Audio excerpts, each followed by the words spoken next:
Hi guys, I'm Kim Sa-yoon and I'm from the National University of Singapore. And for my free topic, I thought it'd be fun if I recommended some shows because I have and I'm watching a lot of shows from all types of genres. And I'd say that I have a pretty good taste, but that's just my opinion. But anyway, here are some shows that I would definitely recommend. So, starting with sitcoms, my favorite has to be Friends. This iconic 90s sitcom is definitely my go to favorite and follows the lives of six friends over the span of 10 years. And I recommend it if you are missing your own friends. There's also episodes for every occasion from New Year's to Christmas to Thanksgiving and every mood, and it manages to consistently churn out the funniest episodes. The Office US is a mockumentary style show and it explores the lives of the everyday office workers in a paper supplier company. It shows that average people, even in a monotonous setting such as an office, are able to forge friendships and find love and everything in between. It's also ridiculously funny and very lighthearted as well. There's a lot of other sitcoms and mockumentaries out there, but here are some that I'd like to recommend. If you're more into the heavier stuff, the kind that gets your heart pumping and hands sweating, then here are some thriller shows mixed with mystery and drama. By far, the best one has to be Black Mirror. Each episode is a standalone, so there is no particular order you have to watch them in, but near all of them will leave you feeling shocked or pensive. They touch on the important ideas and aspects of our modern lives, especially the implications of technological advancements, and the episodes can get pretty dark and unsettling, but you will definitely not regret watching them. And here is a list of my favorite episodes.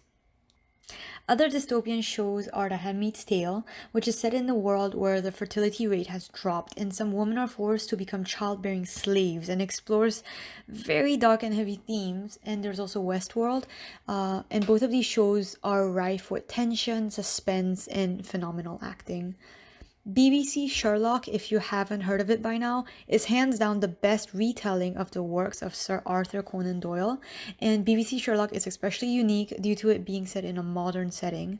I could probably list like 100 reasons why the show is just downright amazing, but I mean, Benedict Cumberbatch and Martin Freeman being the most iconic duo to star as Sherlock and Dr. John Watson is just reason enough to make this show a true masterpiece. They have the best chemistry. If you're into psychological thrillers, I'd highly recommend the show You. It follows Joe Goldberg, who is the ultimate stalker who is obsessed over the lives of his targets. He masks his psychotic tendencies under the disguise of being a socially awkward and shy lover, and the length that he goes to gain their love and trust is truly disturbing. More recently, there's Money Heist, also known as La Casa de Papel. It's a Spanish heist crime drama series that will leave you on the edge of your seats. And as the name suggests, it's about the heist of the Royal Mint of Spain in Madrid. The whole cast just exudes charisma. Plus, if you're trying to learn Spanish like me, this is definitely the show for you. And if you're interested in other crime genre series, here are some of my favorites. Some of the best shows ever aired are from the fantasy genre, and The Crown definitely goes to Game of Thrones, even though they messed up the last season. Other than its well known twisted storyline, its cinematography, music, set design, and acting is truly unmatched. It explores the theme of power, war, revenge, duty, and love, and so much more, and it will undoubtedly leave you stunned every single episode. Doctor Who is another fantasy sci-fi television series, and it is the only show on the list which I have not finished because this British show has a whopping 861 episodes, so I'll probably take the rest of my life to finish it.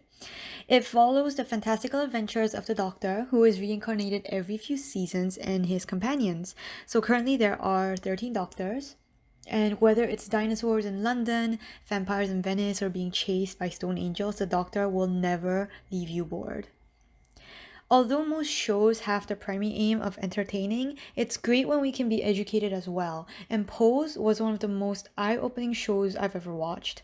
It shows a glimpse into the LGBTQ and gender non conforming individuals of the ballroom culture scene in the 1980s to 1990s and the tragic AIDS crisis that was permeating their community. These shows give you the full range from drama to romance, and in some sense, it is a coming of age story as well. Speaking of coming of age, the best by far coming of age story is Anne with an E. This reimagination of Anne of Green Gables kind of has a darker undercurrent than the classic, but it is still so authentic. It's wholesome and delightful, and it will leave you with a warm, fuzzy feeling in your chest. Overall, I can't pinpoint the reason for why I watch so many shows because the reasons can't just be simplified to one. These shows, on the most basic level, can make us laugh or cry or cure our loneliness during these times, but also gives us a glimpse into the past or the far future, a glimpse into the lives of people who deserve to be heard or seen, or takes us on fantastical adventures that can only exist through these mediums or in our imagination. It teaches us to care, to love, and to be brave, and it humbles us through the mistakes others have made and presents us with situations that we can emotionally relate to. And no matter how crazy these situations can be, they kind of do reflect our lives. I hope that you liked my recommendations. Please let me know if you watched any of them. And if you want to recommend me any shows, that would be great as well. Thank you.